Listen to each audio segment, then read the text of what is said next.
বিচার বিচার বিচার চাই, ফাঁসি ফাঁসি ফাঁসি চাই, ফাঁসি চাই, সন্ত্রাসী বন্ধ চাই, এই বন্ধ বন্ধ বন্ধ চাই, এই বন্ধ বন্ধ বন্ধ চাই, এই দালালি না রাজপথ, এই রাজপথ রাজপথ, এই আপোষ না সংগ্রাম, এই আপোষ না সংগ্রাম, এই দালালি না রাজপথ, এই দালালি না রাজপথ, এই আমার সোনার বাংলায় এদের সামনে হয় না।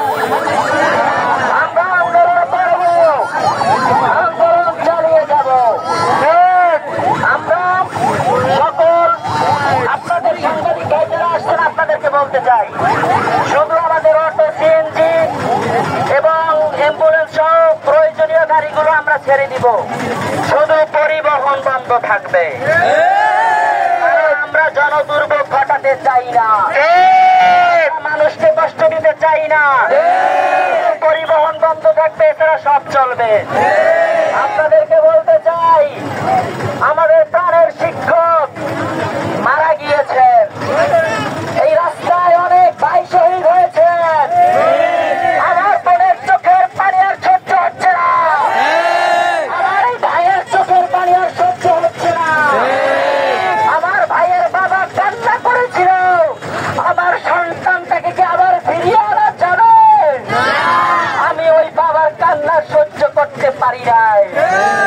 এভাবে যদি দিন দিন গাড়ি আমাদেরকে মেরে যায় এবং তারা পার পেয়ে যায়, ভবিষ্যতেও আপনার আমার সন্তান এভাবে তারা মেরে চলে যাবে, কোনো সুষ্ঠু বিচার হবে না। আমরা প্রশাসন সহ যারা আছেন তাদেরকে বলতে চাই, আপনারা এটার অবিলম্বে একটা ব্যবস্থা গ্রহণ করুন। যদি এই ব্যবস্থা গ্রহণ না করেন, এই আন্দোলন এমন তীব্র থেকে তীব্র হবে, থেকে তেতুলিয়া, রূপসা থেকে পাথরিয়া, সকল ছাত্র জনতার গণ অবরোধে বাংলাদেশ বন্ধ থাকবে। বন্ধ করতে চাই না।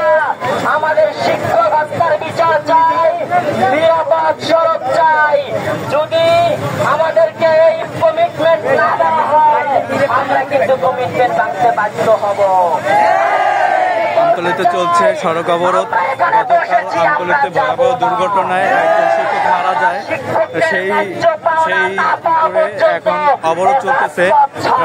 সারা রাস্তায় যানবাহন আসতে যেহেতু আমাদের হাত বসে, যানবাহনের চাপ একটু বেশি থাকে, তা সত্ত্বেও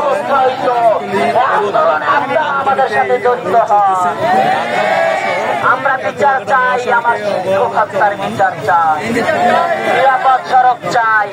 এই অবিলম্বে এর বিচার আজকেই দিনের ভিতরে করতে হবে, কারণ আমরা দেখেছি বিচার ঘটিসিমি করতে গেলে হয়ে গেলে তারপর আর এই বিচার পরবর্তীতে টিকে না। রাজপথে বসেছি, রাজপথে ফয়সালা হবে। পানি ভাই একটু আন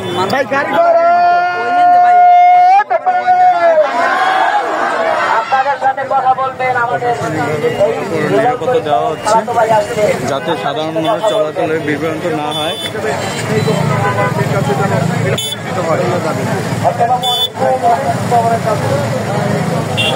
জলের সেবা যে গাড়িগুলো আছে সেই গাড়িগুলো সাইডে দেওয়া হয়েছে, সেগুলো যাতায়াত করার জন্য সাইডে দিতে হচ্ছে, কিন্তু পরিবহন যেগুলো আছে দূরপাল্লার গাড়িগুলো সেগুলো আটকে রাখা হচ্ছে।